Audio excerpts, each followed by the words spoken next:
गुब्बू, चांद और तारे वाले दोस्त। बहुत समय पहले नीले पहाड़ों के नीचे एक हरे भरे और चुपचाप से जंगल में एक नन्हा घोंघा रहता था, गुब्बू।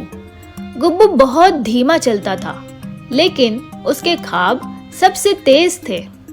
हर रात जब चांद निकलता, गुब्बू अपनी पत्ते की छत पर बैठकर उससे बात करता। एक दिन मैं तुम तक जरूर आऊंगा चांदू भाई। चांद मुस्कुराकर चमक उठता, जैसे कह रहा हो इंतजार रहेगा। एक रात कुछ अजीब हुआ। आसमान से एक चमकता सितारा नीचे गिरा और जंगल के बीचों बीच आकर रुका। उसके साथ टूटी फूटी एक सुनहरी सीढ़ी भी थी। गुब्बू वहां पहुंचा तो देखा सीढ़ी तारे की थी जो चांद तक जाती थी, लेकिन अकेले चढ़ना आसान नहीं था। तभी उसकी मुलाकात हुई नए दोस्तों से। टीकी, नन्ही बुलबुल जो गा सकती थी। टीकी ने अपने मधुर गीतों से जंगल के पत्तों को हिलाना शुरू किया। उसके गाने से बेलें और फूल गुब्बू की सीढ़ी पर चढ़ने लगे। वो बोली, मैं तुम्हारे सपने की लय बनूंगी। बुग्गा, मेहनती चींटी इंजीनियर। बुग्गा अपने साथ लाया बांस के टुकड़े, पत्तियों के पेच और जुगनुओं की रोशनी।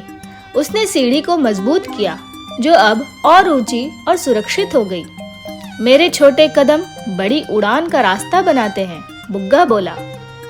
छप्पन, छिपकली जिसे ऊंचाई से डर नहीं लगता। छप्पन सबसे ऊंची डाल पर चढ़ गया और बोला, मैं देखूंगा कि ऊपर रास्ता साफ है या नहीं।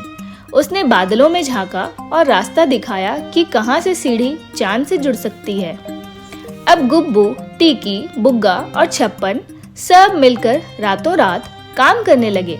सीढ़ी बड़ी होती गई, चमकदार होती गई और एक दिन चांद ने खुद सीढ़ी को छू लिया। जब सीढ़ी चांद की रोशनी में नहाई, तब गुब्बू थोड़े डरे थोड़े खुश होकर ऊपर चढ़ने लगा। उसके दोस्त उसे गाकर, ताली बजाकर और पत्तों की लहरों से उत्साह दे रहे थे। गुब्बू की चाल धीमी थी, लेकिन उसका मन तेज था। और फिर वो पल आया। गुब्बू चांद से इतने पास पहुंच गया कि उसकी रोशनी उसकी आंखों में उतर गई। चांद ने कहा, तुम दुनिया के सबसे धीमे लेकिन सबसे चमकदार यात्री हो। गुब्बू मुस्कुराया।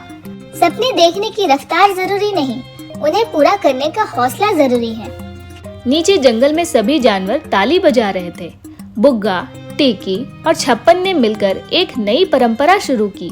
हर महीने की पूरी रात को गुब्बू उत्सव मनाना, जहां बच्चे सीढ़ी की ओर देखते, गाते और कहते, हम भी गुब्बू जैसे बनेंगे।